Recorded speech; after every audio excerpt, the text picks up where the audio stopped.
तो कथावाचकों की जाति पर यूपी में सियासी लड़ाई चल रही है, लेकिन देश का संविधान जाति के आधार पर किसी भी नागरिक के साथ किसी तरह के भेदभाव की इजाजत नहीं देता है।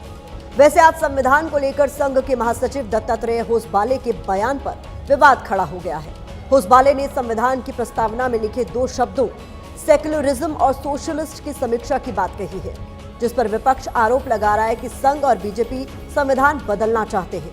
पहले आप दत्तात्रेय होसबाले का बयान सुनिए। इस आपातकाल के दौरान भारत के संविधान के प्रस्तावना में प्रियम्बल में 2 शब्द जोड़े गए हैं। लोगों को मालूम है सेक्युलरिज्म और सोशलिज्म के, वो प्रस्तावना में नहीं थे, पहले प्रियम्बल में नहीं थे। उन 2 शब्दों को जोड़ा है। प्रियम्बल शाश्वत रूप से है, क्या सोशलिज्म के विचार आइडियोलॉजी के नाते क्या शाश्वत है भारत के लिए?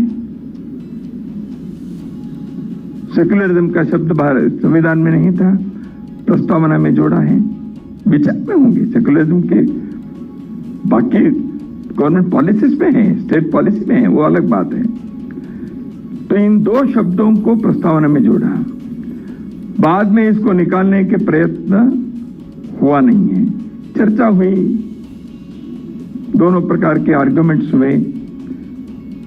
तो क्या वो रहनी चाहिए प्रस्तावना में? ये विचार होना चाहिए। संविधान के निर्माता बाबा साहेब अम्बेडकर ने जो संविधान बनाया था, उस के प्रस्तावना में ये 2 शब्द नहीं थे।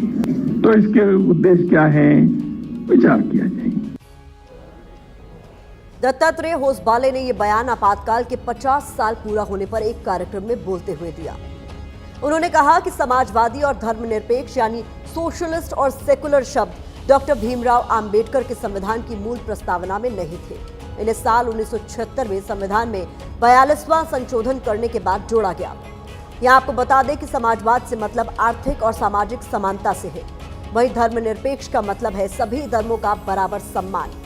अब होसबाले के बयान को लेकर कुछ सवाल खड़े हो रहे हैं। दत्तात्रेय होसबाले ने बयान से किसे संदेश देने की कोशिश की है? क्या संविधान से ये दोनों शब्द हटाए जाएंगे? क्या इस बयान का आने वाले विधानसभा चुनाव जैसे बिहार में कोई असर होगा? क्या संघ का ये बयान सेल्फ गोल नहीं है? क्या इससे संविधान बदलने के विपक्ष के आरोपों को बल नहीं मिलेगा?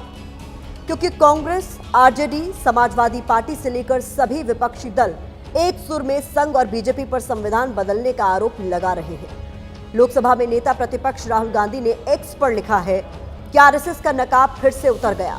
संविधान इन्हें चुभता है क्योंकि वो समानता, धर्मनिरपेक्षता और न्याय की बात करता है। यानी एक बार फिर संविधान की लड़ाई पर सियासी गलियारों में तकरार तेज हो गई है। इस संविधान 30 नवंबर 1949 से लेकर आरएसएस ने इसका विरोध किया है। जो अभी आरएसएस के नेता उठा रहे हैं, इसी मुद्दे को लेकर सुप्रीम कोर्ट ने क्या कहा है, मेरी उनसे गुजारिश है थोड़ा कष्ट करें इसे पढ़ने के लिए। आरएसएस के एक बड़े नेता ने संविधान बदलने की बात की है। ये पूरी तरीके से साजिश की बू है और इसमें एनडीए के लोग जो है मिले हुए हैं।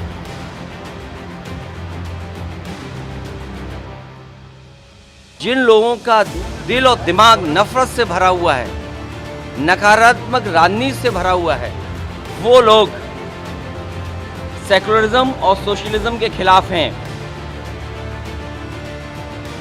धर्मनिरपेक्षता समाज में ये संविधान में कब घुसाया गया? इमरजेंसी, जब पूरा विपक्ष जेल में था। बाबा साहब की आत्मा पे, संविधान की आत्मा पे चोट की गई थी। आज अगर संघ से ये डिमांड उठ रही है, इसकी समीक्षा होनी चाहिए, तो क्यों ना हो समीक्षा? और वो तब समीक्षा हो जब पूरा विपक्ष सदन में रहे, जेल में नहीं रहे। इनको लगता है, याद नहीं रहा कि मोहन भागवत जी ने जो 2015 में बयान दिया था आरक्षण प्रति, इसकी समीक्षा होगी, उनकी क्या दुर्गति हुई थी। और फिर जो है अब जो है मतलब इस तरह का बयान दे रहे हैं। धर्मनिरपेक्ष हमारी संस्कृति का मूल नहीं है कि आपातकाल में जिस धर्मनिरपेक्ष शब्द को जोड़ा गया उसको हटाया जाए। और दूसरी बात है समाजवाद की। ये सारी दुनिया ही एक परिवार है और इसलिए यहाँ समाजवाद की जरूरत नहीं है। वैसे संविधान में ऐसे कई अधिकार दिए गए हैं जिनके मूल में ही समाजवाद और धर्मनिरपेक्षता का सिद्धांत है, जैसे समानता का अधिकार, छुआछूत के खिलाफ अधिकार। तो सवाल यह है, फिर इन दो शब्दों की समीक्षा से ही आखिर क्या हल निकलेगा? यहाँ सोचने की जरूरत है।